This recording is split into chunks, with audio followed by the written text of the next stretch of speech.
जय जवाहर जय छत्तीसगढ़ संगवारी। आज की मेरे मिनी ब्लॉग में आप सबका स्वागत है। तो संगवारी मैं यहाँ ऑनलाइन कुछ पौधा ऑर्डर कर रही हूँ जो कि आज मोला रिसीव हुए थे।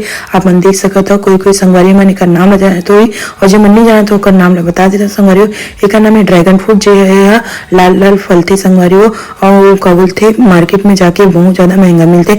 तो मैं सोची इतना महंगा फ्रूट मन ले अच्छा एकर पौधा ही लेके लगा लेता संगवारी है ना। तो चलो आप मन ला मैं लगा के दिखाता हूँ अपन पॉट में। तो ये देखो मोर पॉट है, ये आप मन देख सकते हो संगवारी। मैं अपन घर में ही खाद बनाया हूँ। तो ये मैं मिक्स करे संगवारी गोबर खातू और थोड़ा से धान की भूसा और बारीक पीसे हुए रेती और ये डाले हूँ मैं थोड़ा से मिट्टी है ना। तो संगवारी यही प्रकार से पूरा मिक्सचर बनाया हुआ मैं और पूरा मिक्सचर बना के अपन गमला में डाले हवा। और वो प्लांट जब भी लगाना हो संगवारी हो आप मन ला तो आप मन भी यही प्रकार से ही लगाना, ठीक है। तो मोर प्लांट तो लग चुके हैं संगवारी हो।